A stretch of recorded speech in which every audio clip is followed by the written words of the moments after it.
Thomas, it's up for grabs now! Thomas! Magic ball from Bergkamp to Patrick Vieira! Oh, would you believe it? Oh, right, what a way to get it! Fabulous solo goal by Thierry Henry.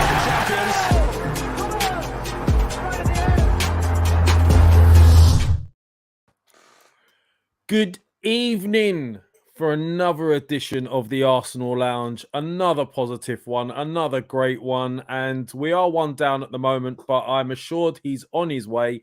So Tom will be with us shortly if you're wondering where he is. Before we crack on, let's say our hellos to everyone. Hello to you guys in the chat. I'll let you guys sort of slowly come in.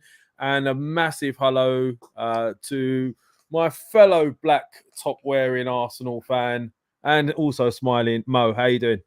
Yeah, I'm good, man. I can't deny it. All I can think about is how good it'll look for this kit to have champions written on the back in gold. I just instead of having a number, we could have the gold trophy on the back. That would be nice, wouldn't it? Man, I just want to see champions 23. I just want to see it on the back of this top, man. Well, Mo, it's hard not to start thinking about it a lot now. It is. We'll go into that.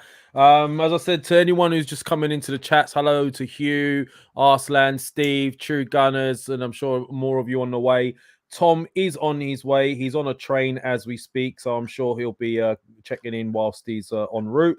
In the meantime, there's a game to discuss. So the first thing I thought we'd do first, Mo, is just go through it all. So let's look at yesterday's game. The lineups were as follows. You had Ramsdale, White, Saliba, Gabriel, Zinchenko, Partey, Xhaka, Odegaard, Saka, Eddie, and Martinelli. So Nketiah and Martinelli. Nothing really new there for us. United had a slightly weakened side with Casemiro out due to his yellow card in the Palace game. So they had De Gea, Shaw, Varane, Martinez, Wan-Bissaka, the wonderfully talented McTominay, Ericsson, Fernandez, Anthony, Rashford, and Workhorse, I call him up top. the guy.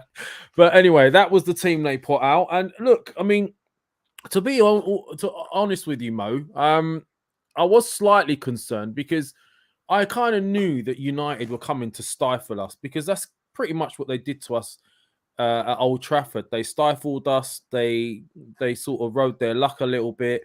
And they caught us on the counter. That's what they did to us away at Old Trafford. And this game started off a little bit like that. They were stifling us. It was obviously there to try and sort of pack out the midfield in some way, get McTominay to sort of stifle the likes of Partey, break up that sort of cohesion between Partey and Odegaard.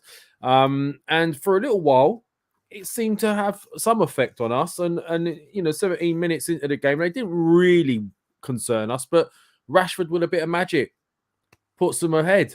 And then from there on, it started to concern, I started to get worried, but we responded very quickly. I won't go into everything yet, but look, it was a great game to watch. One of the best this season, in my opinion. Mo, run me through what you thought of yesterday's games and what stood out for you, because we'll go through it. We've got no rush here. Well, do you know what? Actually, I feel like there's been some games this season, right, where you look at it and you say, oh, there was like no room for improvement. Everyone was on job, brilliant. Yesterday, I feel like there were 2 or 3 players actually that I don't think they would have been thrilled with their performances.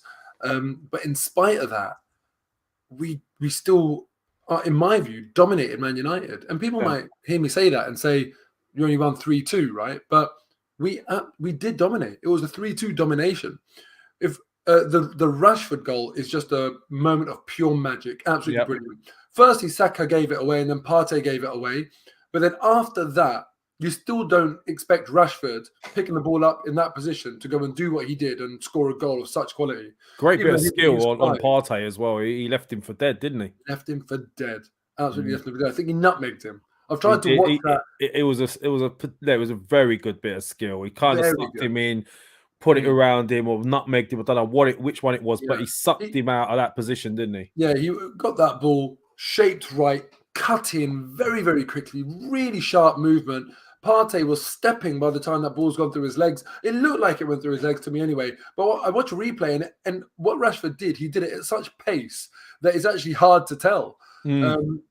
but it looked like it went through his legs. And then the shot, I was in the North Bank, so I was behind that shot. And as soon as it left his foot, you knew that was in. It was just one of those ones where a goalkeeper just can't react quickly enough. That shot is traveling. It came off of his foot, really true, and brilliant goal. But what I loved was that the response, not just from the team, but actually firstly from the crowd, because, fair enough, we were stunned. We're not used to going a goal down away or at home, but it was lasted about 5, 6, 7 seconds, and then everyone in the crowd was getting behind the team. And then 7 minutes later, we go and score the equaliser. And that's so important, Had that gone on for a while, Arsenal trailing, we might have been a bit jittery, or we might have thought, oh, God, this is going to be a really, really tough game. But it just helps calm the nerves. It almost makes you think, oh, that's normality restored. When you go and score so soon, and you kind of feel like, right, now the game starts. That was a blip. Now the game starts. And then Saka went and did his thing. There were some goals of real quality in that game. Saka and Rashford especially, incredibly high-quality goals. But I just love the mentality. I love the expectation that the team had, that the fans had, that the manager had. At no point was I really worried, because even 1-0 down, that worry can't really fester too much once you've equalised in 7 minutes, and then you're going to take in the lead. And even after they scored, I thought, I fancy Arsenal to create chances and score a goal here. And that's exactly what we did. So I think that just shows a level of confidence that we have as fans. And the fact that we got behind the team so well, and this is home support, that's been criticised a lot over the years, and home atmosphere has been criticised a lot. The fact that we were so well behind the team, that to the extent that it was referenced by the manager actually thanked the fans at the end of the game. Not one of those token ones. You've seen Guardiola recently criticising his home fans, and you've got Arteta saying, like, yeah, well done. And many pundits as well mentioned how the fact that Arsenal fans seem to suck that ball into the net.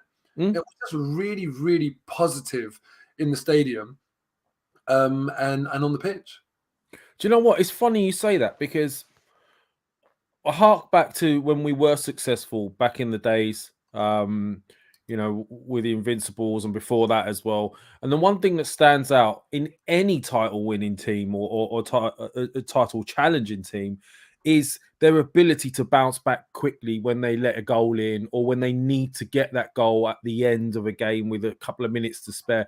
I remember looking over the years quite sort of, sheepishly at these other teams, like your Cities of this world, and then Liverpool for a little while. We've been sort of watching from the distance and seeing these teams delivering when it matters, scoring a crucial goal when they need to, scoring that goal to bounce back when they're behind, or scoring a goal in the last minute when they need to win.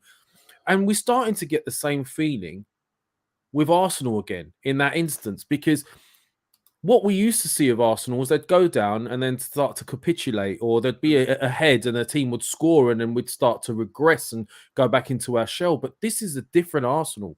This is one that looks at what it needs to do as a team, and they go for it. And what impressed me is, even after even when we were winning, we didn't take our foot off the pedal. We didn't take our foot off the gas. Now, you mentioned the equaliser, which was it was a very important goal. And Eddie with a great bit of movement, to be fair to Eddie, and a great cross in. But these are the goals that matter, and I've got to give Eddie props. I mean, this is another player now I'm finding myself having to put my hands up to, and this hasn't happened before up until recent. I've done it with Xhaka, now I'm doing it with Eddie right now, and long may it continue, because Eddie is really delivering when we needed him to.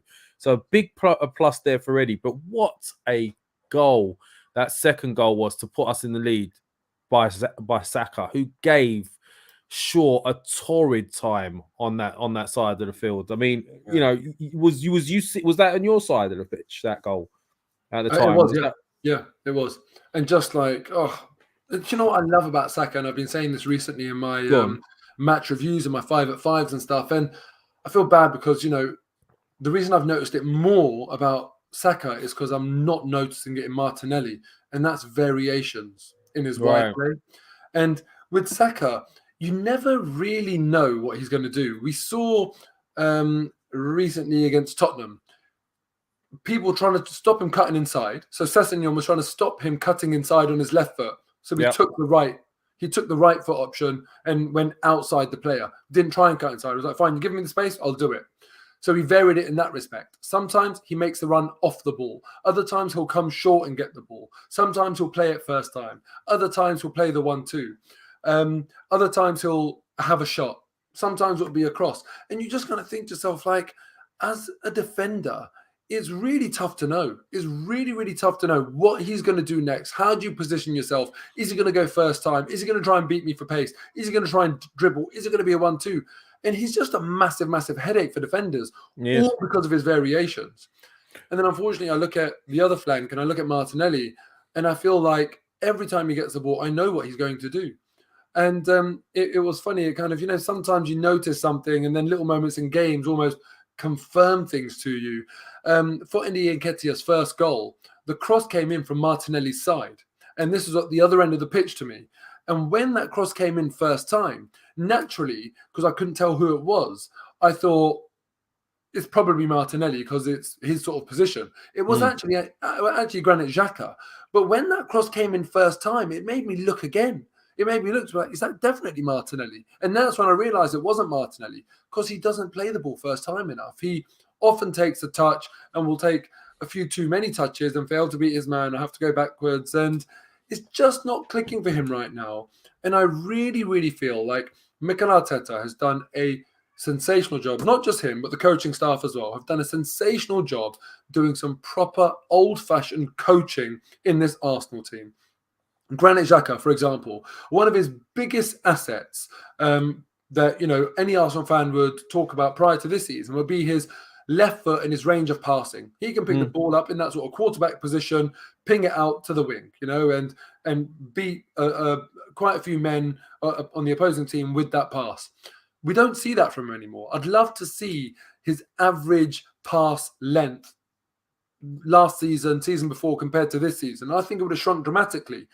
And so what Arteta's done there is taken out one of the best elements of his game, that expansive passing, because he's also aware of the fact that playing in that sort of part of the pitch uncovers some of the worst elements of his game. Yeah. So he's done a really, really good coaching job on him. He said, I'm going to take this away from you because I know it will make you a better player overall. You look at Eddie Nketiah. There's a much, much better player there. He's done a fantastic coaching job on him. Look at Ben White. I know he struggled yesterday, but he plays like a seasoned right back most of the time. Again, a really good coaching job has gone on. Saka, I think he's raised it to another level. Again, I put that down to the coaches. But Martinelli, I feel like the coaches need to earn their money here. And they need to be saying to him, look, you need more variation in your game. You need to give defenders something to think about. Right now, you're making it too easy. You're allowing defenders to get set because they always know you're going to take a touch and that you're going to like to cut inside more often than not. So in recent games since the World Cup, he hasn't actually been on the same level as he was prior to the World Cup. But listen, I love the kid. I'm sure he'll turn it around. I've got a lot of faith in him. But it'd just be interesting for me to know whether other people that are watching Arsenal week in, week out see it the same way that I do with Martinelli. It's funny you say that, because I was going to ask this question today, actually, because it wasn't that long ago where I think it was before the World Cup. People were going, "Oh, Saka's not having his best of times at the moment, etc." And I think we've got to understand it is a young team, and youngsters will have dips in form, and we have called upon these guys rather early in their careers to take on such a pressurized environment, which, to all extents and purposes, they've done really well. Let's be honest. I mean, they've handled it really well. I do agree with you that Martinelli's not been as effective as he has been in the past before he went to the World Cup. I think it's a form thing. I do think he's still learning. I've got the utmost belief in Arteta's coaching abilities right now from what I've seen, what he's done with other players. So I'm on the same page as you with regards to Martinelli. Is he on fire at the moment? No. Is it a temporary thing? I believe so. Has he got lots more to learn? Yes, he does. And he's only going to get better. And I think part of the reason that Trossard pushing for someone like on that left-hand side was maybe to be able to take Martinelli out for a bit and put somebody else in. If you're going to coach these guys, you need to take them out for a little bit. I mean, they must have done a lot of coaching with Eddie Nketiah, because whilst he was out, not playing, and Jesus was in, I reckon they were drilling this kid to prepare him as a number 9 and really improve certain areas of his game. And it is so clear to see at the moment. He's off the ball activity, his movement, the way he holds the play up, the way he brings others into the game. Before, if Eddie never scored, he was like, well, if he doesn't score, what does he bring to the table? It's totally different now. So I agree with you on that, and I expect Martinelli to raise his level at some point. He will come good. But I mean, what about let's talk about some of these incidences in the game then. So obviously it was a great bit of skill for the first goal with Rashford. We can't really knock that. Were we giving the ball a bit too much away early in the game? I think we were. It was a bit of our own fault, that first goal, wasn't it? I mean, look, if we want to be hypercritical, we kind of can knock it, because Saka ran into trouble, then Partey really sloppy pass, and then was slightly overeager, which is not a very Thomas Partey thing to do, to try and win the ball back. He kind of sold himself. You can look at it that way, and I definitely think Thomas Partey will be looking at it that way round, that he's made 2 mistakes there in a very short space of time, and you do that against a player like Rashford, you'll get punished. Yeah. But equally, I think Marcus Rashford, if someone was talking to him about that goal and saying, yeah, they made mistakes, he'd be saying, what are you talking about? Look at what area of the pitch they made the mistakes in, and look what I went and did afterwards. Yeah. It's more about me than it is them. So I definitely think, Rashford deserves more praise than anyone deserves criticism for that goal. But there's definitely, a case to say that we could have done better in that moment. No, 100%. I agree with you. Then the goal that they equalised, because we talked about Saka's amazing strike, puts us in the lead. I'm thinking here, and I'm sure you was that as well. We're thinking, it's going to maybe 3-1, 4-1. We looked on top, didn't we? We looked like we were in the ascendancy. And Ramsdale was brilliant last week against Spurs. Really did, deliver when we needed him to. But he was at fault for that equaliser, wasn't he, Mo? Yeah, absolutely. Of course he was. But the thing is, some people get a bit too sensitive about saying that one of your players made an error. It's going to happen over the course of this season. Ramsdale made an error yesterday. He also pulled off a brilliant save as well. He did, in the game, and he's done that so often for Arsenal. So it's absolutely normal that he'll make an error. It was funny because there was one moment in the game where De Gea punched and definitely should have caught, and it was one of those things where you want your goalkeeper to take the pressure off the team, catch that ball, fall to the ground, all that sort of stuff. He put loads more pressure on his team by punching it unnecessarily. And in the goal that we conceded with flipping 5'1" Lisandro Martinez, or 4'9", whatever the hell he is, scoring using his height, Yeah, I mean, like, of all the players to score a bloody header, I know it wasn't exactly a towering header, but still, you don't want him scoring a header against you. It's the only one he'll get in his life. And that's because Ramsdale should have punched and not tried to catch with Tomiyasu right underneath him. But hey, look, Ramsdale's been brilliant for us this season. He really has. And it's a shame that he made the error, but I'm really glad that it didn't cost us anything. We got away with it. And that's what you do as a team. There have been times when maybe Nketiah should have scored a goal and hasn't. And I'm sure Ramsdale would have pulled out a brilliant save, and that's bailed Nketiah out. And now it works the other way around. That's the name of the game. That's teamwork. No, I totally agree with you. So obviously you're at the ground. I'm watching it. I was watching it in a pub with a friend of mine. What was the atmosphere like for you with at 2-2? You're looking at this now. Did you feel that you were going to get the equaliser? And then when it come, how did it feel? I did think we'd get the equaliser. I just didn't think we'd get it that soon, So I was buzzing. Not the equaliser. Sorry, Mo. I meant the actual winner. But the winner. Yeah. No, honestly, I was expecting the winner. I don't know why. Like, really? Yeah, because there was a point in that game, right, where I sit North Bank lower. You don't get a very high level view, so to get the tactical view is quite tough from where I sit. But even at my level, you could just see at times in that game, it was like we had a 4-man midfield with Xhaka, Partey, Zinchenko, and Ødegaard, and they just dominated. They absolutely dominated the United midfield. They just couldn't take the pressure off them.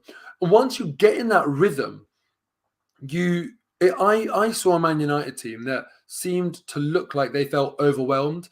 And once you get in that rhythm, it takes special players to retain that sense of calm and to get their team out. And they weren't able to do it. They weren't able to establish control in the game. They weren't able to take the sting and the pace out of the game. The game management simply wasn't there. Arsenal have shown incredible game management recently, and that's the difference that I saw in the two teams yesterday, where if Man United had better game management, perhaps they could have held out for a draw. But I was expecting the winner because I saw that they couldn't handle that domination. They couldn't handle that game management. A couple of stats from the game. Arsenal's expected goals was 3.16. That's the most high expected goals we've registered against any team in the Premier League this season. Yeah. So you wouldn't expect that to come against a game against Man United when they're in such good form. We had 63 touches in the opposition box. Not just Arsenal, but no team apparently has had more touches in the opposition box in any Premier League game against any opponent than Arsenal did against Man United.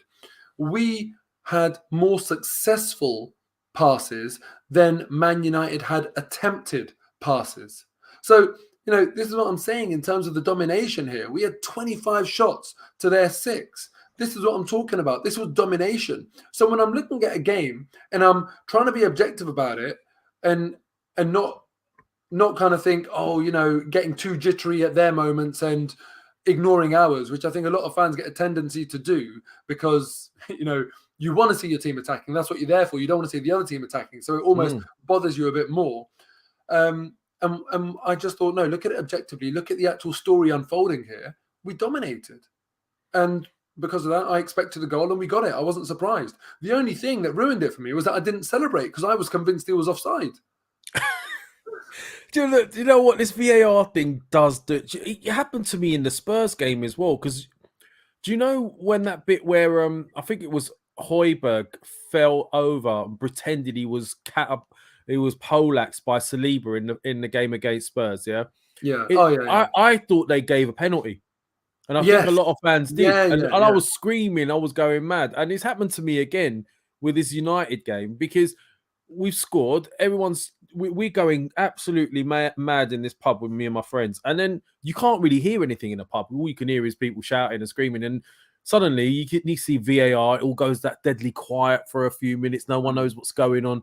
It was horrible. But then it was kind of like you celebrated twice. It's a bit weird. But look, the main thing is we got that crucial goal. We've done what United have done to so many other teams over the years. Last minute goal where it mattered. And it's been a few sour grapes along the way as well after this and, loads of different things. But let's look at the player ratings then. I mean, if we go through our team, starting with Ramsdale, bearing in mind he made a mistake, what would you give Ramsdale? Didn't have his best game. Although made a crucial save. Yeah, I mean, the thing is, look, he did make a crucial save, right? But I've always said, right, David De Gea has made an absolute career out of saving shots at him. He doesn't do much else. You kick the ball near him, he'll save it. And, when people rave on about David De Gea at times, I always say, had that goal gone in, would you have criticised him? And the answer is yes. More often than not, it's a case of yes, it is. In which case, well, then the save that he's made is a save that you expected him to make. So the Ramsdale save yesterday, really, really good. Don't get me wrong. But I felt like, unfortunately, that's what I expect. And I don't expect him to make that error. So I'm going to be harsh and I'm going to give him a 6. I think that he should be disappointed with making such a poor error at such a crucial time of the game. We've spoken about game management there. Yeah. And, he's not the biggest keeper in the world. You're trying to get above Tomiyasu. I think you should know to punch there. No, I agree with you. I have been trying to ignore so many things about Shaheen in this chat. Where's Shaheen? Shaheen's gone. He's not coming back because everyone's making all these reasons up. Another one's just come up with Shaheen is now on a podcast called The Leicester Lounge. They mostly like to talk about Maddison and how he's better than Odegaard. So, I mean, Shaheen's just away at the moment, guys. So he's not hiding. He hopefully will be back very soon. But no, he's very happy with our performances, by the way. And he's quite happy that Odegaard is proving him wrong as well. Moving on to the right back, then I'll take this White. A strange one. So What was wrong with White? Was he just struggling because it was Rashford and then he got on a yellow and we decided to take him off? Or was there something genuinely wrong with him? Was he not well? But it wasn't one of his best games, was it? I mean, he didn't do a lot wrong, but he just wasn't at the races. And I'd have to give him a 6. But did you hear anything from the ground? What was going on with White? Well, no, I just think it was very clear that he was struggling, and in my 5 at 5 today, I actually singled him out for some praise because I feel like when was the last time we spoke about Ben White struggling? He has looked like a seasoned right back for absolutely ages, and he's not. He's a centre back. He can also play a bit of DM, but the fact that he's been playing so well at right back, I think has been absolutely brilliant this season. So you're allowed one bad game. And as I mentioned earlier, no player in Europe's top 5 leagues has scored more goals than Rashford since the return from the World Cup. So you're playing against one of Europe's top informed players, and you're not even a right back. So, hey, listen, Ben White, it's all good, man. You have been absolutely solid for us this season. You're allowed a difficult time against what is a very, very good player. And I think Arteta deserves praise. Rather than criticising Ben White here, I'd praise Mikel Arteta and say you had a difficult decision to make there because, it might come across really cutthroat, but that's what you need to do. You need to say to Ben White, look, you're on a yellow card. You're having a tough time out there. I'm just going to change it up and protect you and protect the team. And hopefully Ben White isn't bothered. Hopefully he's not taking it personally or too disappointed with his performance. Everyone has a bad day. Martinelli had a bad day. Opposite, we're talking about right back, left wing had a bad day as well. These things happen. Doesn't mean that anyone's going to be on Martinelli's back or he can't just come back into the team for the next game. So head up, Ben White. No, I totally agree with you. I mean, don't want to knock him. We're just being honest. He didn't have one of his best games, but he's been brilliant all season. So is what it is. Centre backs, I'll give you Saliba. Saliba, I thought he was good. Thought he was solid. I'll give him a 7.5. Didn't do much wrong, did he? Yeah, another solid performance. Yeah. I'll have to probably say the same for Gabriel. I think Gabriel was the better of the two personally. Yeah. A bit more dominant, but equally they play different roles. I think what they've been coached to do is for Gabriel to be the more assertive defender, slightly more aggressive. Saliba's the sort of Rolls Royce at the back that cleans up and like a sweeper almost. Yeah, does that sort of thing. What you don't want is both of them attacking, right? So it's one of those ones where I think if Saliba has a really, really good game, it might be because Gabriel potentially hasn't had an exceptional game and has left more for Saliba to do. But I thought Gabriel yesterday, vast majority of what he tried to do, he did really well. And he was a bit of a beast, actually, in the way he played, which left Saliba with a slightly easier job. So I'd give Gabriel an 8 from yesterday. Fair enough. I mean, listen, I can't knock that. You might be right. Maybe if Saliba is caught out a lot, then it's because Gabriel's not having a great game. But they're complementing each other really well at the moment.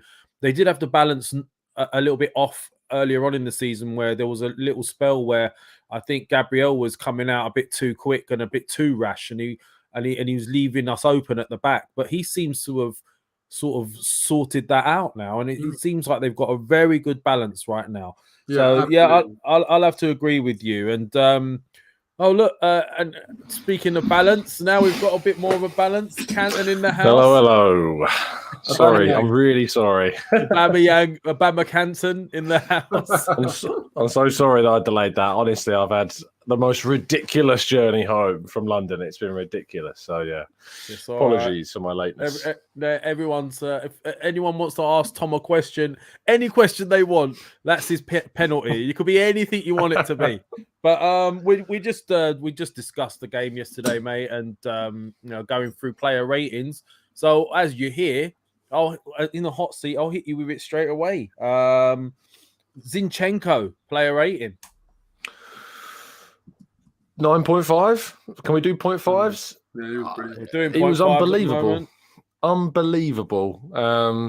Honestly, we were talking about this today, actually. I saw a few people, including our friendly judges, earlier on today. And Yeah, it was like having another coach out on the field is the way that we kind of talked about him. He's just so incredibly controlling, composed. He is like having Arteta out on the field, basically, in regards to kind of what he wants. Wow.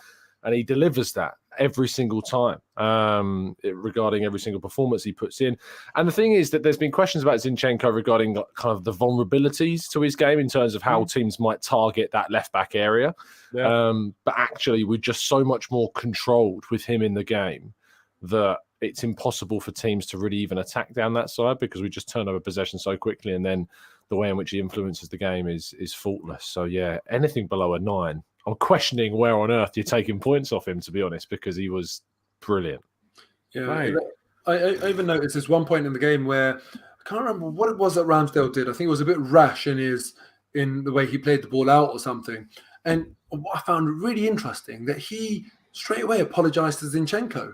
Zinchenko was the one saying to him, like, what you're doing, sort of calm down, Ramsdale, I'm really sorry. And I just thought, wow, like the respect that he had, like he turned to him, and it's amazing because what Tom said about him sort of playing the coach, I saw that in that moment, and it almost seemed like more than a captain, almost, even though he's not our captain, but more than a captain. Yeah, Zinchenko was class.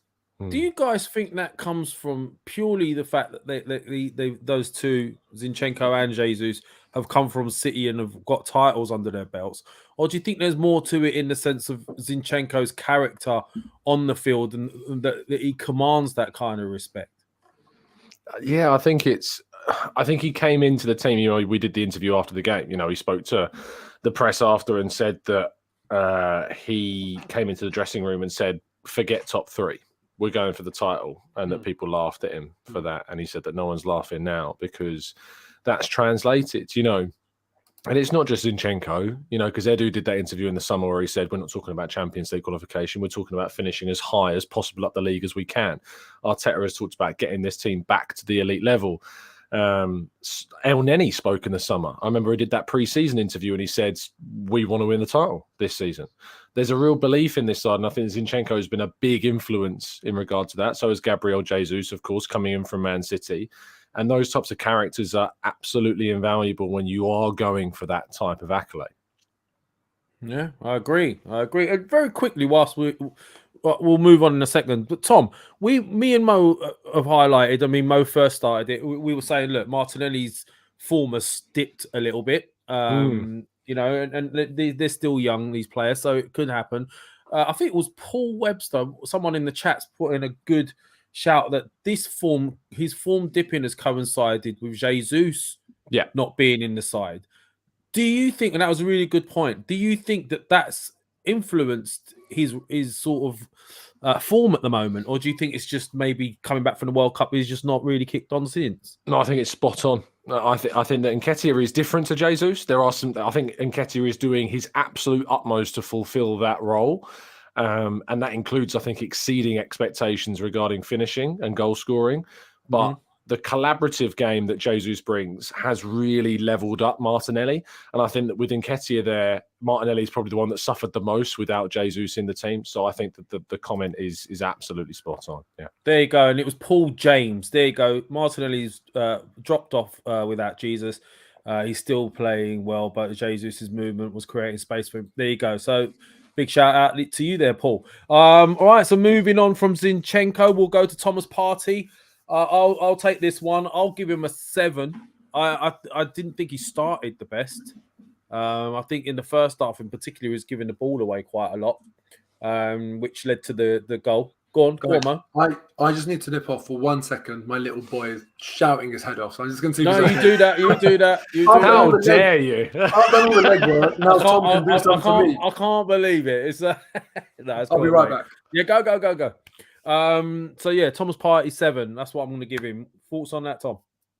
Yeah, I agree. I think it was one of his trickier games, and that comes in the context of him having his best season in an Arsenal shirt. So when I say one of his trickier games, it's like it's barely bad. You know what I mean? The first half, I agree with you. I thought he was under par. A couple of misplaced passes. There was a moment where Ramsdale rolled the ball out to him on the counter, and he completely wasted the opportunity with the wrong pass. So. But second half, he was excellent. So, yeah, I think a 7 is fair. No, fair enough. Okay, and then Xhaka. You can have Xhaka, Tom. An 8 for Xhaka, 8.5 maybe. Yeah. 0.5s are back in town. that Xhaka was so left good. I'm sorry. That left hand side is just glorious. You know, the thing about Zinchenko is that he brings kind of freedom to Xhaka, and Xhaka kind of can just go off and do everything that we know that is.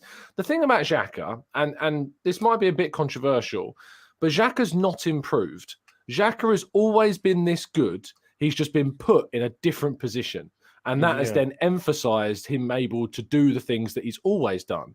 But Tom, you can't say that because, like, you know, because of the new position, he's so much better. Because it brings, like, earlier on, whilst you were just chilling and, you know, doing your Aubameyang app. I'm sweating because I paced back home. I was saying about Xhaka that a couple of seasons ago, if you had said to an Arsenal fan, what's the best thing about Xhaka's game, they would have talked about his long-range passing, his expansive passing, yeah? And that, playing in that position, enabled him to showcase that. But it also, unfortunately, showcased a lot of the bad elements of his game. Now, the position that he's in, he doesn't get to do one thing that he's brilliant at, but he does get to hide some of his limitations in his game, like the defensive awareness and that sort of thing. So I think he's definitely better. I know you're obviously like protecting him, being nice to him by saying what you're saying, but I'm saying it in a really positive way. It's fine. He's so good. I absolutely love watching him play. And the thing that I was surprised about yesterday watching him play, because I would have given him an 8.5 as well. I thought it was absolutely brilliant assist as well. But teams still haven't figured out that we have got this secret additional attacker in Granit Xhaka. It seems like no team makes a plan for him. He's so instrumental in Ødegaard, for example, getting further up the pitch, always having an option, and just no one takes responsibility for Xhaka. It's like when you play 7-a-side with your mates, and there's one kid that no one rates him, and it's you'll double up on the hot shot that's scoring all the goals, and you just think, oh, no point marking him, but he actually makes a massive difference to the game because he's always in space. That's Granit Xhaka. Eventually, teams will cotton on. Because yesterday, Man United gave him way too much space. Yeah, I think for me, Xhaka, the reason why I use the analogy of saying, like, you know, I don't think he's necessarily got better. I think he's always been this good. You know, it's like, to use a really crap analogy, it's like, say, chili. You put it on your cornflakes, it's fiery and that. It's not suited to that, you know, but you chuck chili into a curry and fantastic, you've elevated that. And I think that, you know, the curry is Xhaka playing in this position that elevates the best parts of him. But you play him in a 6, it's like throwing chili in your cereal. It doesn't work, you know. But chili's still great, but it's great in certain things and not others. And I think Xhaka is that. You can laugh all you like, Lev, but I think that is a perfect analogy, to be honest. But if you just come in, welcome to the Cookery Lounge. Did you honestly ever think that you would see Granit Xhaka playing to this level in this league? Or did you just think that the league didn't suit him? Not under Arsene Wenger or Emery, no. Look, I agree with Tom, with what Tom's saying, because I used to watch chili analogy. That was a bit much for me. Comparing Xhaka to a curry and chili, and you just lost me there. But we used to watch Xhaka in internationals and slower pace games, and we'd be like, "Where is this player? Where is he?" But I think we were playing him in a defensive role where that's where he was getting found out. You don't get found out like that in international football. It's a lot slower pace. He's always been technically good, but now the position he's being played in allows us to see what he's good at without seeing a lot of the horror show that we were seeing with a defensive aspect. So that's probably why we're seeing so much better of him, I think, now. There you go. But yeah, I agree with Tom on that one. But all right, I'll give you Ødegaard then, Mo. Well, he was brilliant again. I was going to try and ring Shaheen. I tried ringing Shaheen to get the Ødegaard rating from him, but he didn't answer. So there you go. Yeah, I mean, Ødegaard, he's just, so bloody consistent. It's unbelievable. I'd give him an 8 yesterday because he set the tempo. He was pressing and also one thing that I remembered yesterday is that he's our captain, and no one ever talks about the captaincy at Arsenal anymore. He's just done so well with it. It hasn't impacted his game negatively at all. In fact, seems to have taken even more responsibility. He's really grown within the team. He's clearly got so much respect within the squad. If I'm not mistaken, he's on par with Kevin De Bruyne for goal contributions so far this season, as is Bukayo Saka, by the way. He just smashes it every single week. He's brilliant. And he got his assist, which is a very underrated assist, actually, because to improvise, to get that ball traveling in the direction towards goal was like quite impressive in itself. And Eddie Nketiah was obviously able to do a striker's job and take advantage. He was just top draw. And that one I moment know what you was going to talk about. That little ball he played. Oh, yeah. Rolled in. I was doing the minute by minute, right, for FL. Like, and for those who don't know, it's where you're doing like text commentary of the game. I didn't know how to describe that. I literally said, I think I typed something along the lines of, Ødegaard's just passed the ball, and I can't tell you how he's done it because it was just so unbelievably silky. I don't know. It was like a flip-flap pass, wasn't it? Yeah, That's he's what got he did. such quick feet. He had to do that to slightly delay it for a second, I think. And change the angle. It's just. But it was the pace. It was the pace with which he did it that I was just like rolled his right foot over the ball, like the outside of his right foot over the ball to play it with the inside of his right foot in one motion. It was just. He's got such quick feet. It's absolutely insane, honestly. Like he's a world-class player. He's a world-class player. He is world class. He's the best midfielder in the Premier League right now, and you can't take that away from him. No. What do you mean, no? Who's better than him in the Premier League right now, Mo? De Bruyne, man. Yeah, what he right is, now? And he's world class. Form. De Bruyne is world class as well. Like you can have more than one. Like I get that. World class. But look, how long has Martin Ødegaard been doing it at this level? As long as he can, saying basically. Form. I'm not saying it entirely. Last season, he wasn't playing to this level. He's upped it this season. Yeah, he has. It is a big reason of why we are where we are. De Bruyne has been doing it for years, guys. He's so when we talk about... Huh? He's a lot older, to be fair. Yeah, but still, look, he's been doing it for years. For me, De Bruyne as a benchmark, Ødegaard, the fact that he is, and the fact that I mentioned he's level with De Bruyne is the benchmark.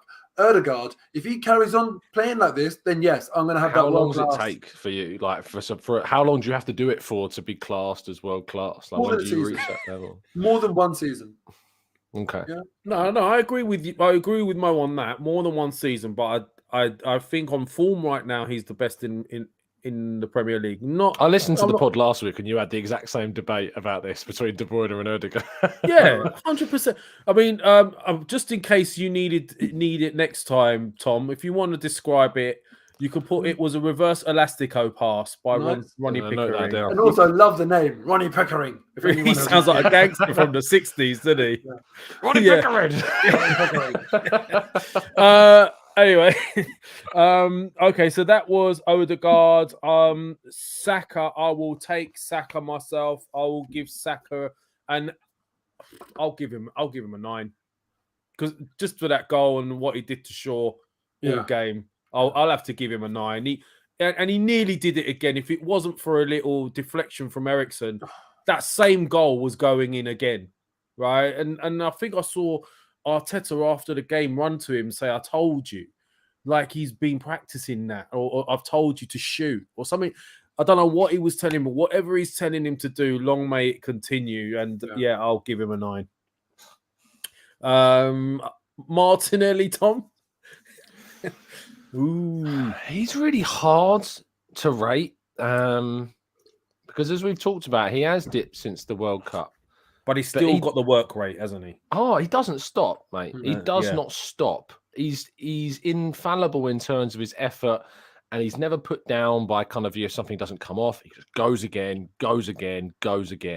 And that type of attitude is really hard to come by on a forward because forwards, and with their egos, which you need as a forward, can be hurt if a game's not working for you. But he just doesn't stop trying. He just keeps, and it's such an admirable characteristic in a player that has the ability to go with it. I will give him a 7 and be fair. I think a 7 is probably on the harsher end of a rating. But I think 7 is probably fair. I'm really hoping that Trossard comes in and really pushes him Like, he's kind of comfortable in that left wing role until Trossard came in. So, I think 7 is probably fair for his performance. I actually think it's a little bit high, Tom, to be honest with Oh, you. really? Yeah, I do. I feel like Martinelli struggled. And, especially when you're up against a player like Wan-Bissaka, right? He was the one keeping Nketiah onside for that final goal because, I mean, not that it was massively his fault, but it's just it doesn't surprise me. You know what Wan-Bissaka's good at and you know what he's not good at, and he's very, very clearly a limited defender. We saw in the Palace game when Man United dropped points recently that Zaha went through, towards the end of that game, and Wan-Bissaka came back with a brilliant tackle, really clean, managed to get his leg round and scoop the ball away when Zaha was goal side. Brilliant tackle. That is what Wan-Bissaka is good at, and that is it. He's not good at anything else. He's not good at staying switched on. He's not good at his concentration. And you have to adapt your game when you're playing a defender that has only got one good bloody attribute. Don't try and run past him with the ball because he can tackle. He's good one-on-one. Where were the variations specifically for that player? That's my question. And Martinelli is like he hadn't done his homework. And before you came, Tom, I was talking about Martinelli. I was saying that there needs to be a bit more coaching with him, in my opinion, because I think the coaches have done a fantastic job with a lot of players in this Arsenal team. Saka, White, Ødegaard, Nketiah. They've done Xhaka. They've done a really, really good jobs. You can see the improvement in them. But with Martinelli, it's very easy to read. I think defenders know as soon as he gets the ball, he's taking one touch, set myself, he wants to cut inside, and it's too easy. Yeah. And that's why Saka is so effective in what he does. Last week against Tottenham, clearly Sessegnon had been told, don't let him inside on his left foot. And Saka was like, okay, I'll go on my right then. We made the difference. Yeah. And then also got the assist for the Ødegaard goal. Martinelli, there's not enough variations in his game. He doesn't do enough movement off the ball to make the person with the ball play the pass. He'll move to receive the ball where he wants it, but that's always facing up the defender. You've got to mix it up. So hopefully Trossard will push him. But yeah, it's just not happening for Martinelli at the moment. I think there's more to come from Martinelli. He's going to have a little dip. I think that's going to happen. I do think the coaches will help him. He needs to look at what Saka does, because even when Saka has a bad game, he does the basics, doesn't he? So he can, if he's been prevented from coming in, he'll go outside, and he's always doing the right things. And now that he's playing at his best, Saka, he's. Well, who's better than Saka as a winger right now in the Premier League? We're talking about the best midfielder in Ødegaard. Who's a better winger in the Premier League than Saka right now? Rashford or Saka, isn't it, right now? Yes, it's between those two. Yeah. But, it was funny. It was a story of 4 wingers in the game yesterday. You had Saka and Rashford killing it, really killing it. Rashford gave White hell and Saka gave Shaw hell. And then you had Martinelli and Anthony, who, on the naked eye, probably a lot more eye-catching in the way that they play the game, the flair and the swagger, but they were significantly less effective. And, I think the difference was that Arteta made the change at half-time to try and nullify Rashford and did that effectively to an extent. But Saka was killing it all game. So going back to your point about Wan-Bissaka, I've always argued the case that the reason he looked good is because he had the ability to get back and atone for errors. Like when Zaha got in behind him the other day, he does a last-ditch tackle. You remember the last-ditch tackle, but then why did he get in behind him in the first place? And you saw him switch off against Eddie yesterday a couple of times. But now, moving on to Eddie, and I get him... even for the first goal, it was Wan-Bissaka. It went over the midget. Switched off. And Wan-Bissaka switched off. He's not a good defender. No, he's not. And that's it. He's eye-catching, much like you mentioned the other players. He's eye-catching because he's doing last-ditch tackles, and he might make you think, oh, what a great defender. But it's the errors before that he's has to try and atone for, and you're not always going to make up for it at top level. But going to Eddie, now I've been one of his staunchest critics. Same with Xhaka over the last couple of seasons. But you know what? I was really concerned, like many of us were, when Jesus got injured. And boy, has Eddie stepped up to the plate. Like, forget the goals. I mean, don't want to forget the goals. They're they're really important. However, it's his all-round game that's really impressing me right now and surprised me.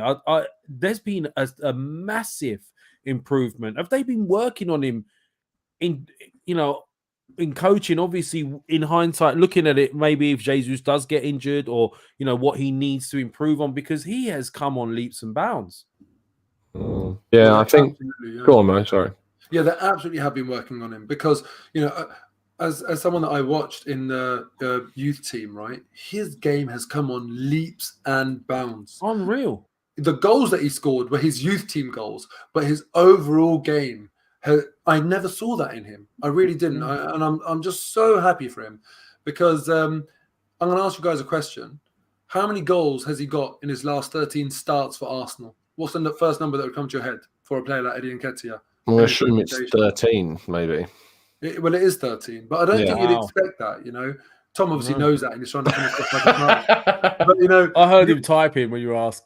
You wouldn't expect a player like Eddie Nketiah, with the sort of reception he gets from fans and the standing that he's got in the game, to be a goal a game from a starting appearance.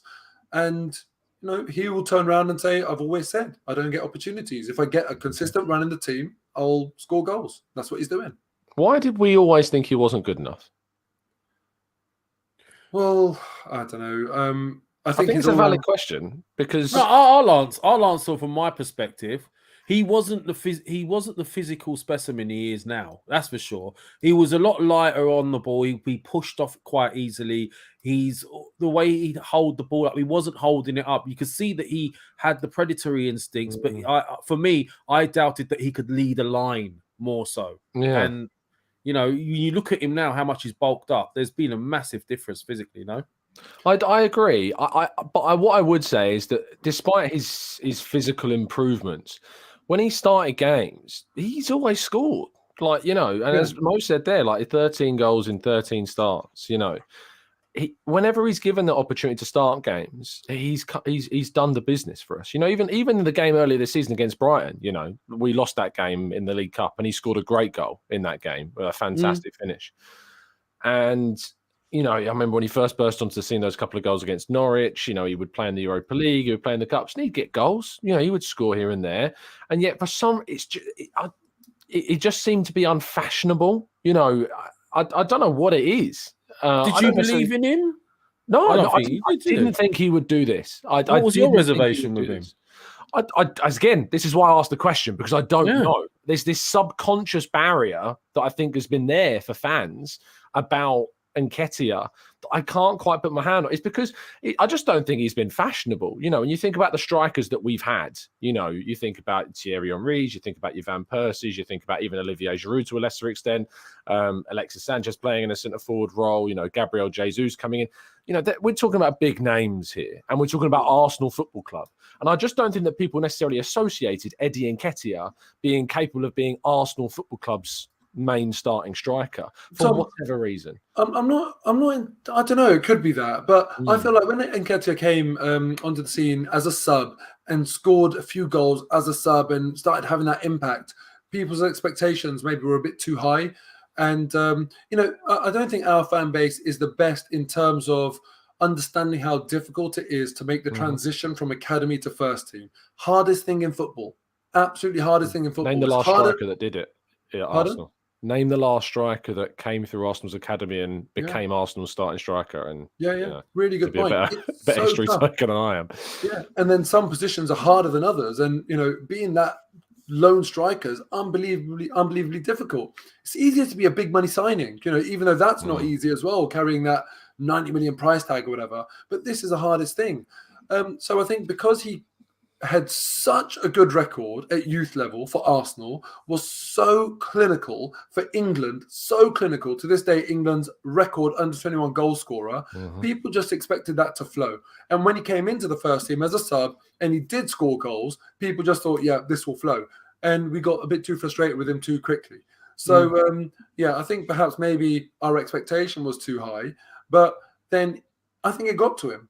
I personally think it got to him. Everything about him now, the way he carries himself, the way he manages his own game and stuff, his all-round game, is very, very different to what it was a year ago. So I think, again, credit to the coaches on that. But sorry, Mo, but do you think, I'm just playing devil's advocate, well, I'm just sort of asking this question really, but do you think a lot of that is down to the fact that he now knows he's going to get game time because Jesus is injured? So he's safe in the knowledge that he's going to be given a fair crack and he's going in there with a different mentality. Do you think that's had an effect as well, knowing you're going to play? Yeah. And not only that, I think because that might not fully resonate with him because he might think, oh, as soon as he comes, I'm out. But I think what else has really helped him is the faith the club have shown in him. Yes, we'll give you the new contract. Yes, we're going to fight to keep you. Yes, we'll give you the number 14 shirt. You don't do all of those things if you don't believe in a player. So I think that has probably made him feel like less desperate in his footballing game. You know, when he's actually playing the 90 minutes, I feel like he feels, okay, I've got space to breathe here, rather than feeling like he's playing for his career, playing for his contract, playing for the belief of the fans and the manager all the time. He looks a lot more composed, and I think that's really important. Well, anyway, I'll give Eddie. What should I give Eddie? 9.5? Yeah, I think the question you have to ask is why isn't it a 10? Like, why wouldn't you give him a 10? Because the chance Patrick gets it. Yeah, but he scored 2. You're asking the question. If you we only give I don't ourselves think that's 10, enough for let's me be to honest. say that he should be deducted a half. I really would give him a 10 out of 10 Yeah, before. I can't ask any more. He won us the game, you know. 9.5. You've got to be perfect. And he should have scored that shot where it was too close to the hair. Let me ask you this question, though, yeah? If Gabriel Jesus was playing yesterday instead of Nketiah, would he have scored those 2 goals? Good question. No, but I think that players like Martinelli would have been better. So, you know, I think that it's that impact, it's that influence on the other players that he has. Would he have scored those 2? I think he scores the header, yes. He scored a header against Brentford in the season. It was a harder opportunity to score. I don't think he's there in the first place. I don't think if he's there, he misses. I don't think he's there in the his first position place. is quite good. But these were 2 poacher goals. I don't think he scores the second one. That's a very Nketiah does anything to get his foot on the ball in that position type of finish. Whereas I think maybe Jesus overthinks it, tries to take the ball down instead of finishing it. But yeah, look, they're just different players, and I'm buzzing we've got both of them, and I can't wait for Jesus. What I will say is something I was thinking about on the train home is that, you know, we brought in Trossard, who's very much a left-sided player. I know he's versatile, but his main area is playing on that left-hand side. When Jesus does come back, firstly, he doesn't come straight back into the team because you have to earn your place. Agreed. And secondly, I kind of like the idea of Jesus being also a competitor for Saka because we don't have a competitor for Saka. And Jesus played in pre-season a lot on the right when he first started and did really well. And I think that there is opportunity. I think he did it for City as well for a bit, played on the right-hand side. I think we've got a competitor there for Saka in Jesus as well. I don't think, you know, it's a shoo-in that he immediately comes back into that striker role. Seems to be a growing trend that we're buying players that can play in more than one position, which is smart, isn't it? And that's another one today. Yeah. And that's well. Look, I mean, that was the United game. We'll move quickly on. But I gave him Eddie and Jesus a good problem to have, and you know, it was something we weren't sure was going to be that problem. We weren't sure whether Eddie could step in. He stepped in. Now we're thinking, well, is Jesus going to get back in the team? But then there's options to play Jesus out wide. And looking at other signings that we're getting in. So obviously we've got Trossard in. Quick impact. Made a really quick impact when he came on. Had a little influence in the final goal, putting that ball out to Zinchenko. I know it was only a ball out wide, but still, it was a positive impact. And then obviously we've got Kiwior. Is that how you say it? Kiwior. So Kiwior out of the blue this one, but a lot of good things said about him. Lewandowski's waxing lyrical about him. He's a regular for Poland now as an international. Who was he playing for? Was it Spezia? Spezia, is that right? yeah. Spezia in Serie A. I mean, what do you know about this guy, Tom? I mean, if you could maybe enlighten me, Mo, and the guys in the chat. I'll be very honest. Prior to it becoming to light that we were interested in him, I had not heard of him. I didn't know a single thing about him. Yeah. And I like to think that I know my players across Europe. At If times, you don't know, I definitely didn't know. I genuinely didn't. And he was in the World Cup as well, and he didn't even kind of click for me then. He was a starting left centre-sided centre-back for Poland. Didn't click for me. To be honest, Poland were disappointing in the World Cup. They were really underwhelming, even though they progressed. They didn't stand out. So maybe that's one of the reasons. And what I have learned is and I think the important thing is to point out context. If you watch him for Spezia and if you watch him for Poland, what I've been told about by people that have watched him a lot is that he's very much, he plays with a bit of a straitjacket with those teams, and he's restricted playing in those teams. He's not able to fulfill what he sometimes shows that he's capable of doing when he's playing in those sides. And I think that Arsenal maybe be able to quite quickly take him to another level than he's already shown, because he's going to be able to play in a team that's more dominant, more possession-based, gets on the ball more, and his distribution is good. He's also versatile. He's not only a left-sided centre-back. He spent last season playing at DM, which for us, as we know, is really important to have someone who can play as a DM. He's played. So is that it for midfield now, do you think, then? No, I don't think so. I think they will look at opportunities between now and the end of the window. And I think if they see a player that they think is good enough, they will go for that player. I saw links today of Weston McKennie, which is an interesting link as well. I don't necessarily think that is the be-all and end-all for the midfield. I think is that the guy that had hair like Colgate in the actual Colgate? What, the toothpaste? Yeah. He was blue, white, and red, wasn't it? It was the. I know. It was yeah, you're right. He had the US flag colours, didn't he? Yeah, my kids called him Colgate because of that. Aquafresh, Lev. You got to know your toothpastes. Yeah. Was that? Oh, is that Aquafresh? Sorry. Yeah, there you man. go. Whatever. I was going to say my Colgate's blue, I think. Yeah, but he's got blue, white, and red, no? Yeah. How did we get onto this? Aquafresh then. We'll change it to Aquafresh. But no, he's an interesting signing, and he's very highly rated. Dortmund really wanted him. Juventus are very interested in him as well. I think Milan were keeping tabs on him. So he's been linked with some very big clubs across Europe. And apparently it's one that's been under the wraps for quite a while. Arteta spoke to him before New Year's to convince him of the project, and then Arsenal have managed to keep this one quiet. And I think that's always great. It gives you encouragement, doesn't it, that whilst we're getting frustrated that nothing's happening, actually, there are things happening behind the scenes, and that gives us encouragement. But I think that with Kivior, let's be honest, I had never heard of him, not on my radar at all. When you look at the stats, it doesn't make for, really exciting reading. Even the transfer fee, for example, you can't get much for 20 million these days. It's like a Pablo Mari signing for you, is it? No, I'm not. What I'm saying is actually we just can't judge. Spezia are 15th in Serie A. They've scored 30. They've conceded 30 goals in 19 appearances. They, aren't exactly killing it or got a defense to die for, and he's part of that defense. He's the 5th most dribbled pass player in Serie A. Which is surprising, but that could be a reflection on the team and not so much him. His pass completion 84.3%, which is the 56th best in Serie A. So it's nothing to, rave about there. On the other hand, he's 5th in Serie A for clearances, 15th for interceptions, 7th for blocks. That could be because he's very good at that, or it could be that Spezia, being 15th in Serie A and conceding 30 goals, have got a lot of defending to do. It's very, very hard, in my opinion, on paper, to effectively appraise him. And I think the eye test is the most important thing. None of us three here have ever watched a game for Spezia with a focus on Kivior. I can say that without even asking, right? So given the track record that the club have got with Ramsdale, Ben White, Tomiyasu, etc., I think we have to turn around and say, do you know what?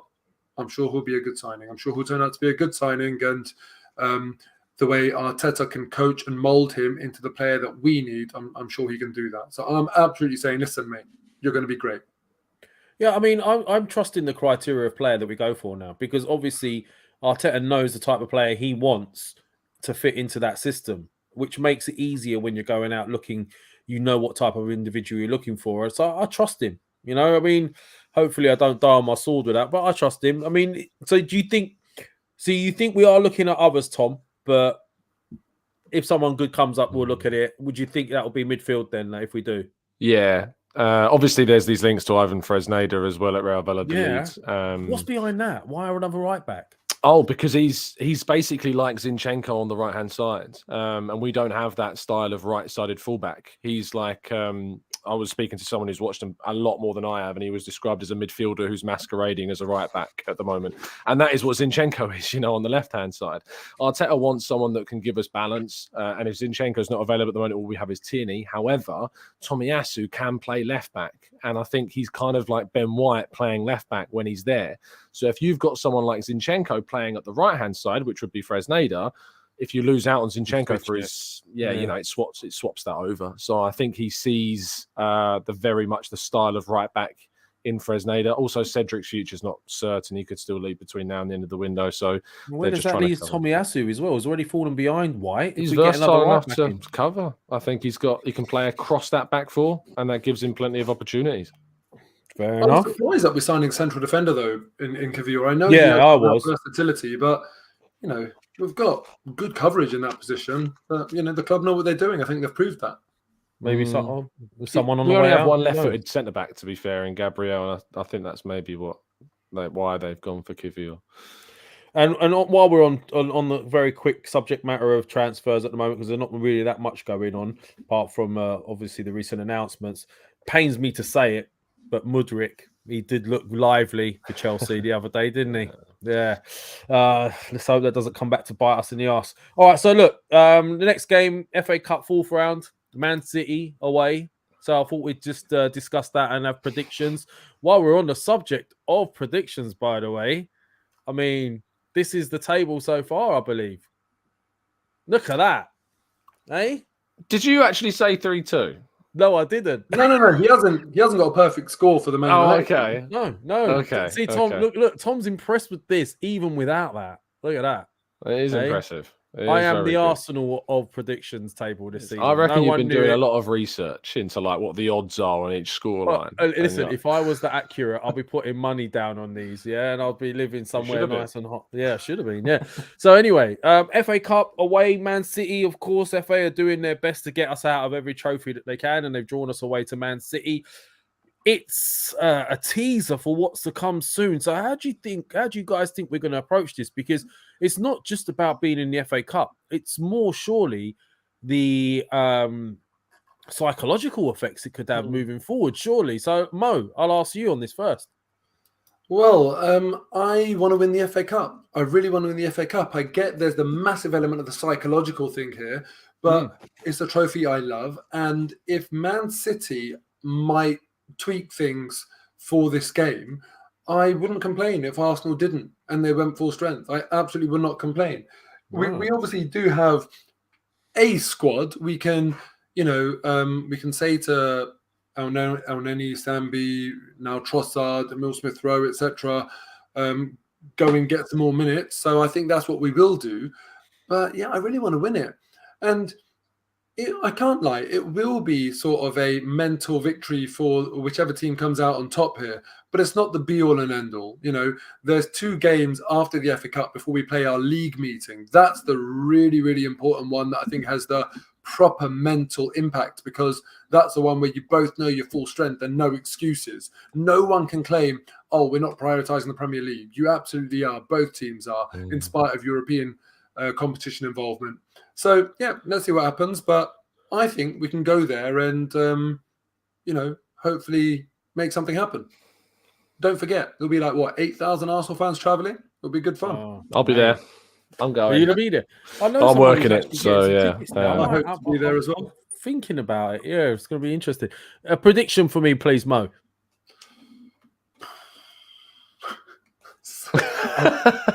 After all that, now the serious shit comes, because now he's got to put aside all the hype about Arsenal. Hold on, you're first, Lev. Oh shit, yeah, man. I was watching him struggle. Should I go first then?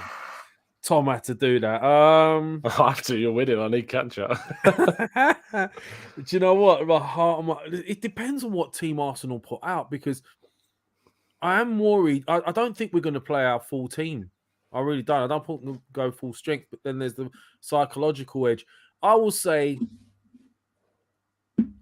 can it be a draw? Will it be a draw? Does it have to be done? Yeah. So if it's the scoreline at 90 minutes, right? Is that what we're doing? Yeah, fair enough. But what? No, is it a replay at this stage? Yeah, it would be a replay. Would be a replay. Yeah. So I'm gonna go 1-1.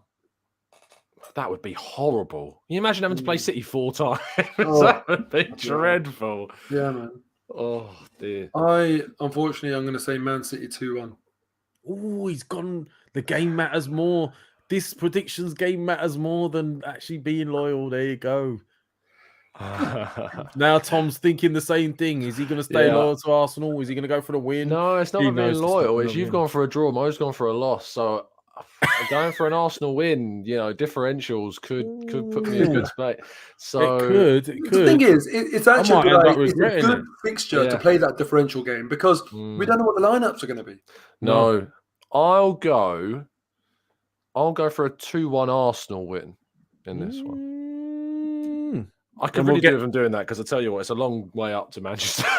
So, yeah, could really do with that. Well, Last time I I'll went get- all the way out there, we lost to Man United. So Oh no, that's not yeah. that's not a good omen, is it? Really? All right. Well, I'll get Shaheen's off him. It's going to be interesting. It's going to be a nice jousting one, isn't it? It's like sort of a warm up sparring session before the big ones. I personally, I'm not in Mo's camp. I do love FA Cup. I've seen us win it quite a few times. I've been to Wembley quite a few times. I wouldn't be overly gutted if we go out of the FA Cup. I really wouldn't, because I just think, there's a proper focus on the on the league, and we've got the Europa coming as well. I don't want to be strained any more than that. So if we go out, we go out. But look, we'll see how it goes. So there's 1-1, 2-1, and Mo's saying we're going to lose 2-1. So the traitor, he's turned into Shaheen, isn't he? We are playing Man City, for God's sake. They are. I think they're going to go strong, by the way. Really strong. I know they can because they can just rotate 11 players and be strong. But Exactly. Yeah, they'll just play any of their three teams. But I think Haaland and De Bruyne will start. I think they'll both play. I think Pepper would have set a marker, to be honest, and just be like, stuff you guys. Like, we're going to beat you. We'll throw Kivior to the Lions with Haaland. I think he could start. I think Trossard will definitely start this game. So yeah, he's got a good record against City. I think he scored 2 of his last 3 times against them. So we're not bad. We could have Tomiyasu out, Tierney as well. Tierney can play. I don't know. Who's this new signing we brought in? It's another guy. It's Tierney's brother, Kearney. Yeah, we could have Tierney playing. So, I mean, we've got players we can put out as well. But anyway, I was going to do the Should I ask for an Everton one as well? Because the Everton one's on Sunday. Then but it's the following Sunday. It's not. Is it the following Sunday? Yeah. Yeah, we've got a show before then. We've got a show. We'll leave the Everton one in. All right, very quickly, Wayne, I've seen your super chats. Thank you, brother, for your support. Happy Monday, guys. He says, I have to say, Eddie has answered critics. To me, the most improved player this season. Be needing this fire at the club. Thank you for that, Wayne. I know I've seen another one from you as well somewhere. I don't know where it is. Here it is. And he also says, we're now utilising Xhaka the way he's utilised for Switzerland. So there you go. Any other questions, guys? Drop them in very quickly. We're going to wrap up because it looks like Tom is falling asleep after his long... I'm so tired. long journey. He's doing that. He's had a couple of bevies and then he stopped and now he's starting to get tired routine. Is there anything else? Right. No, that's it, guys. So look, long may it continue. We're doing really well at the moment. We've got a big game on Friday. Let's see how that pans out. I'm top of the table on the predictions, so let's keep that going. Very quick question I'd like to ask, Tom, because this is your punishment for being late, yeah? So a random question. I've always wanted to ask this question, actually. What's the craziest story you have for me as a teacher? As a teacher? Yeah, when you was working as a teacher, you must have some crazy... Yeah, okay. Yeah, it's quite a funny one. It's quite embarrassing for me, but everyone enjoys it. I knew it would be. So on my first day, so basically how I went was I originally went into primary teaching. That was what I was training in. Hated it. So I'm like, I'm going to go. I knew someone at a secondary girls' school and they gave me an opportunity there. First time like observing, because when you go in first before you start teaching, you observe lessons so you kind of get the kind of lay of the land. There's obviously 30 kids in the room. And as the seats are quite tightly packed in the classroom, so the gaps between tables are quite small. So the observation seat is at the back of the class. So as I walked from the back of the class, you've got to kind of squeeze between the seats as you go through. Now, everyone that wears work trousers, you on the back of your work trousers, you've got back pockets, right? They've got a button on those back pockets, yeah. And as I went between 2 chairs, this girl's hair got caught on the button on the back of my trousers. Oh. So as I then walked through, all you heard was this little and I reached down and pulled out this clump of like the hair that had just got caught on the back of my button. Oh, honestly, it was, and that was my first day in teaching. Yeah, imagine. How old was she? I think it was like a year 7 or 8 class. Yeah, so that was a bad. And that's why, ladies and gentlemen, experience. Tom is now on podcasts and not at school. That's why I quit. Yeah. So Wow. buttonless trousers on the back pockets is definitely the way forwards for people in the teaching workplace. Yeah. No, did you not get a complaint from the parents? No, it's a complete accident. It's just one of those, isn't it? There's nothing you can do about it. Mate. Okay, well, thanks for that. There you go. So you've just learned a little bit more about Tom today. Let's hope he's late again. Bring up a teaching story every week, maybe, if I can come up with one. Oh, do you know what? I don't know why. I just thought to myself, he must have some mad stories. Oh, yeah. I was in there for 3 years, and I reckon I got loads. Loads of stories. We'll ask you another one next time, and maybe I'll ask Mo an exciting accounting story. Something that went wrong. I remember that time when I counted, I added something up incorrectly. There you go. Yeah, that'll definitely send Tom to sleep for sure. Anyway, that's been the Arsenal Lounge. Another Monday, another happy one. Happy Mondays. We should just change this podcast to Happy Mondays because that's all it is nowadays. And long may it continue. Mo, anything you want to add before we let you go? And obviously, you know where to find Mo at Mo Hyder. Was at Arsenal Mo8.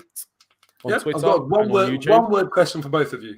And everyone in the chat, just one word. Stick it in. Don't think about it. Whatever you think. And also like the video. Will Arsenal win the league? Yes. If you think Arsenal win the league, please hit the like button now. I used to say no, to be fair. I can't believe what's happened. Oh, it's mad. No, we're going to win the league. We're going to win the league. I'm telling you. Oh, God. I'm convinced. I'm convinced. I know I missed the start of the show, by the way. Did either... Mo, you were at the game, weren't you? Lev, you weren't. I genuinely didn't celebrate the third goal when it went in. Nor did I. Yeah, nor did I. Because we... I thought it was offside. I was so sure it was off. Yeah. So it's happened. Yeah. Like, honestly, it took... We celebrated twice in the pub I was in. Once when the goal went in, then it all went all quiet and everyone's looking at each other, and then we celebrated again. I didn't celebrate at all. But you know, this is the thing, right? Again, it's a Wan-Bissaka thing. Like top class defenders are desperate to get back in line, but Wan-Bissakas of the world sort of dwell a little bit, and that's it. That's the difference. Well, listen. Thankfully, there's only one Bissaka, so we're not going to get another one in our team. Oh,